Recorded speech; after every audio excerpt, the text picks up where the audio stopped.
This is recitation 6, Ohm's law, problem 1. For problem 1, we will have a wire that is connected by ideal wires to a battery with voltage V. This wire has length L, so if I have x-axis to the right, this is x0 and this is xl. The cross-sectional area of this wire, this cross-sectional area is given. It is little a, length L, cross-sectional area little a, and this wire has resistivity rho that changes along x.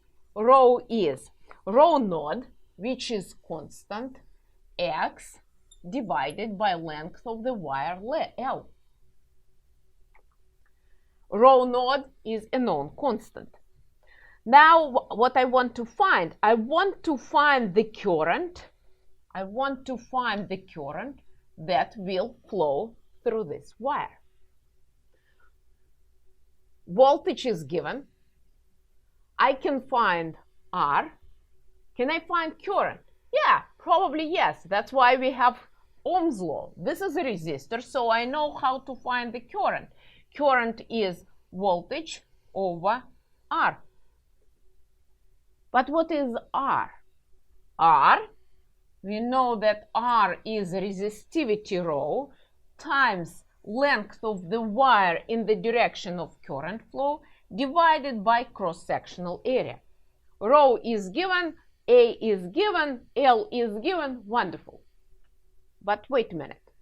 If rho was just rho naught, then I know what to do. Then I will write R is rho naught, L is length is L. I divide by cross-sectional A. This is our R. Then I bring it here. I find the ratio.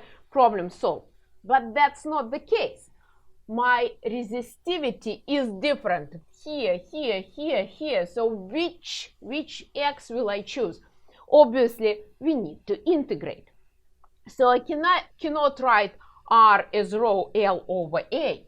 What I need to do, I need to find infinitesimal piece of this wire. And this infinitesimal piece will have length dx. And the resistivity of this infinitesimal piece will be dr. dr will be rho that will stay constant within infinitesimal piece. So it will be rho, length will be dx, length in the direction of current flow, this is current flow, dx divided by cross-sectional area, which stays constant, this is A. Now I need to integrate this R over this wire from 0 to L, and that will be the resistance of this wire, R.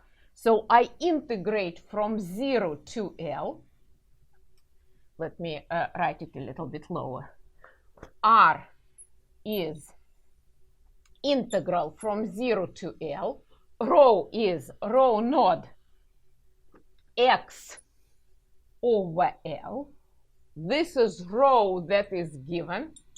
This is rho that is given. Then I have rho dx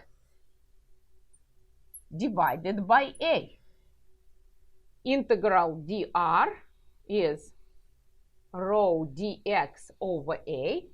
So I take all constants out of this integral. Rho naught divided by L, A, those are constants. Then I have integral x dx from 0 to L. This is rho naught over L, A. And then I have x squared over 2 from 0 to L.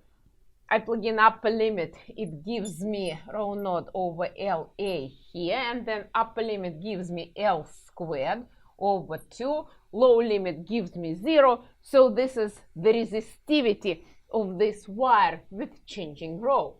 And if I know I'm sorry, I misspoke. This is the resistance of the wire with changing resistivity. And now I have current. Current is voltage over R.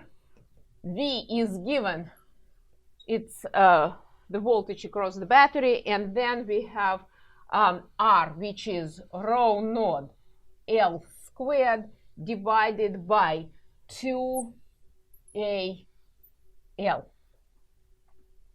L and L squared cancel out, and we have the final answer for the current, 2AV divided by rho naught L.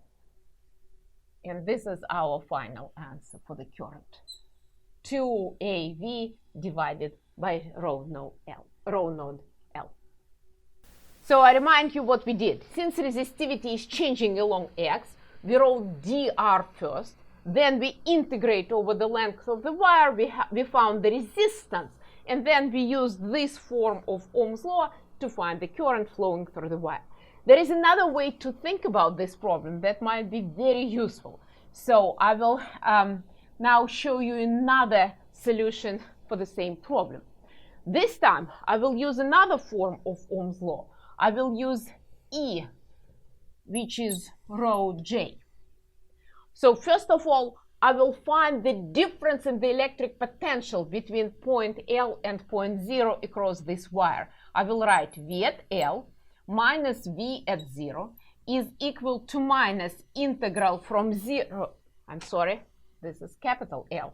V at L minus V at 0, it's from 0 to capital L, E dot dr. Then it is equal to minus integral from 0 to L.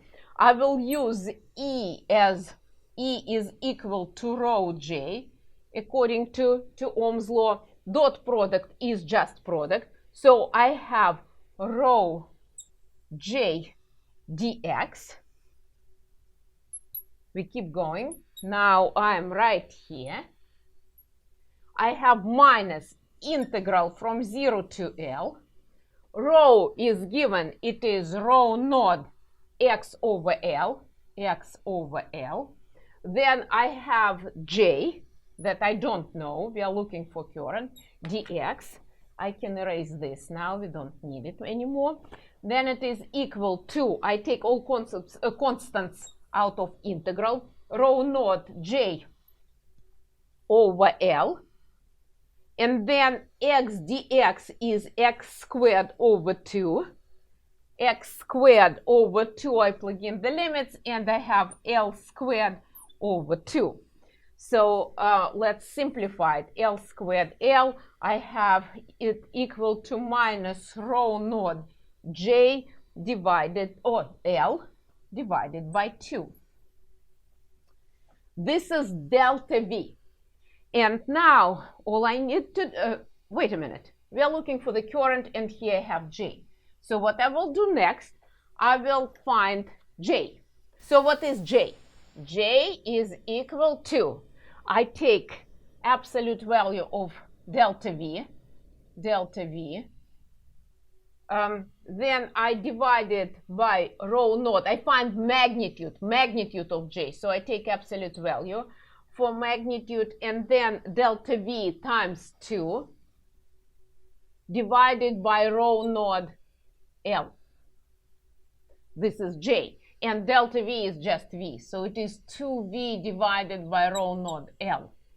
And now, since J is constant at each point of the cross-sectional area, it does not depend it does not change in radial direction. It is the same point at each point of cross-sectional area. J is constant. I can write I as J times cross-sectional area. So I have J as 2V over rho naught L, and I multiply it by A. And of course, we get the same answer as in the first part of the problem when we found current using dr to find first total R and then finding the ratio. So the answer is the same. One more time. So for the second part, we use this form of Ohm's law. We found the difference in the electric potential. Then we know that electric field is rho J. we solved for J, for the current density, and then we found current as J times A. So you need to know both ways of how to solve this problem, thinking about it both ways. This, using this Ohm's law and this Ohm's law, both will be very useful.